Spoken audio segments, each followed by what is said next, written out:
Everyone. As you may already know, ChatGPT came up or OpenAI came up with their Agent Builder. So we've been getting a lot of questions around, hey, how can I use Knit with the Agent Builder? Since you've already been using some of our MCP servers with Claude. So this is a quick video that showcases how you may use Knit MCPs to build simple agents or even complex ones, depending on what you're trying to do.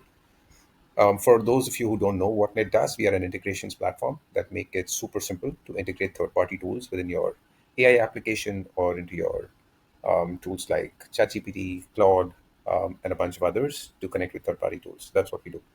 Um, Now, I have already logged into the Knit MCP server site. The website here is mcphub.getnet.dev.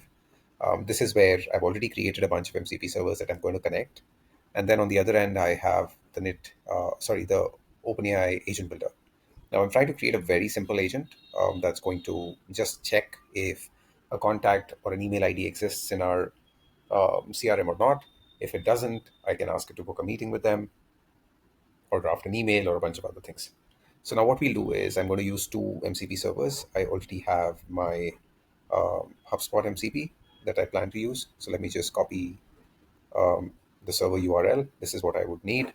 And I'm going to key this in directly under tools for this particular agent. So the heavy lifting here has already been done by OpenAI. So we just need to give the agent the right tools, and then it should be able to figure it out from there. It's going to establish connection to see if it works or not. Give it a moment. As you can see, this has already pulled in all the tools that I've added. So let me add them. I will go back and I will also take my calendar um, MCP. So I'll just go in here. This is my Google Cal. I'll just copy the URL again and add that as another tool. Now, if you don't want to add that as a tool, you can also connect it as a separate node. That's also perfectly fine and absolutely doable. By the way, the reason I'm selecting authentication as none is because the URL that I enter already has the auth taken care of. So I don't need to give an additional layer or I don't need to pass any OAuth or any headers as such. The URL itself is secure. Let's add it. So now, as you can see, the tools are added to this agent, and I will not do anything else right now. Let's just um, sort of come out, and we'll do a quick preview. Can you check if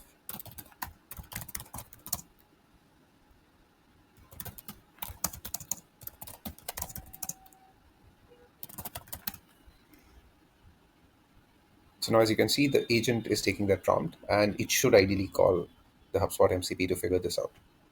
And again, as I said, this is a very simple example. I'm taking HubSpot as an example because we use HubSpot, but you can practically connect any of the 150 plus tools applications that we support. There's no limitation. You could do this for your ERP systems, ATSs, HRIS systems, um, ticketing, Jira, anything that you can think of. There's no limit as such. So as you can see, it's already making the tool calls. So it's doing a search in contacts in CRM. This is a tool that's part of the MCP server that I had already packaged. So it would do its standard stuff, and then it should come back the response. Yeah, so it found it. So it exists. This is my name. Um, it has the HubSpot ID, the phone number, and so on. So now maybe I want to check what was the last note created on the contact. So you can practically support any use case with this. And I can then ask it to even set up a calendar meeting with a prospect. So this is broadly how it would work. Super simple to set up. I would love to see what you build with this. And you can just sign up on mcphub.getint.dev and get going with your MCP servers. If you have any questions as you build this out, drop us a note and we'll be happy to assist. If you're looking for a video of how to set things up with Knit, I would add a link to that video as well in the description, so you can access that on our channel. Hope this helps. Thank you and have a good rest of the day.